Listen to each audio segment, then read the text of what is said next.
also, of course, called for the Prime Minister to step down. Where do you think we are today?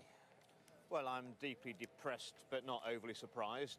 It was clear that the Chequers proposals were not a basis of Brexit that the Parliament's going to support. It's not fulfilling our manifesto commitments. It is a betrayal of the 17.4 million people who voted to leave. But how so? I mean, aren't you trying to have your cake and eat it? I mean, this is an agreement to get us out of the European Union next March. So what's wrong with that? Well, we said we were taking back control of our monies, our laws and our borders out of the jurisdiction of the European Court of Justice, leaving the single market, leaving the customs union. It's none of those things. But all those things might still happen. I mean, this is just a transition arrangement. Well, you believe in fairy tales. Anybody who's ever done a deal is going to know that once we've signed over the divorce bill, the money, why the EU ever going to give us a better deal? We're going to be trapped in the customs backstop. The facilitated customs arrangement that's required for the Chequers proposals to go ahead, collecting tariffs on behalf of the EU. The EU have already said that could take at least 10 years to develop. That's 10 years stuck inside the customs union, not able to do free trade deals. I mean, how... But all that's up for negotiation. It's not written in black and white, is it? Well, you've got Barnier's number 2 already telling foreign ambassadors, the EU ambassadors this morning, that this deal will keep the UK penned in the backstop indefinitely.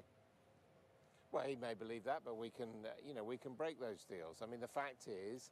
We don't break treaties. This will be a treaty. This is something that will bind our grandchildren and their grandchildren. The withdrawal agreement will be a treaty, but the arrangements on the future relationship, that's not going to be a treaty. But the backstop's in the withdrawal agreement. We'll have signed up to it.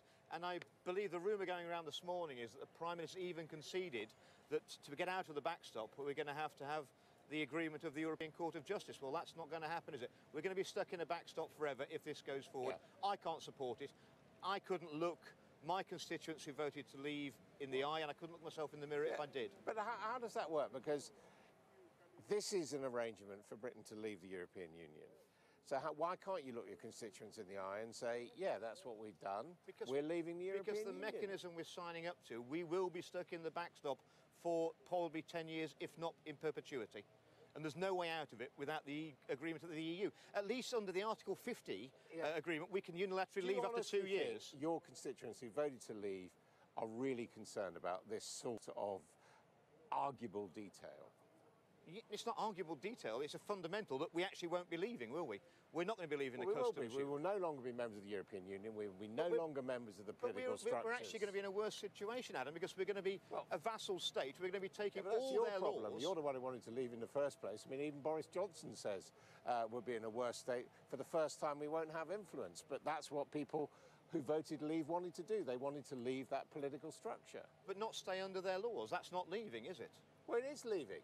So we're going to leave but stay under their laws, and laws are not going to be made in this place. They're going to be made in Brussels, and we're not going to have any input anymore. If you go to any other foreign country or trade with any other foreign country, when you enter into that, are subject to some of their procedures without any consultation. That's the reality. Only 6% of the businesses in UK trade with the European Union, but all of them will be under the customs union agreements. Yeah, but any of them trading with America are subject to agreements with America.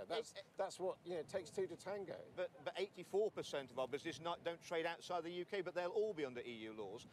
It's very anti-competitive. No free trade deals. The big benefit of Brexit is doing those free trade deals. So you don't think this is going to fly? Well, what's the point of Liam Fox's Department for International Trade? Well, that is a different question. What's he thinking about this morning? Well, we'll see whether he walks out. But do you think this is going to fly? I'm hoping that the Cabinet will explain to the Prime Minister that this is not acceptable and won't go through Parliament. If not, it will fall to principled members of Parliament to stand up for the democratic mandate we were given by the referendum to leave the European Union, to oppose this deal. OK, Andrew Bridgen, couldn't be clearer. Thank you very much indeed. This is All Out Politics. Coming up next, we'll get some views from the European Parliament. I'll be speaking to two MPs live from Strasbourg.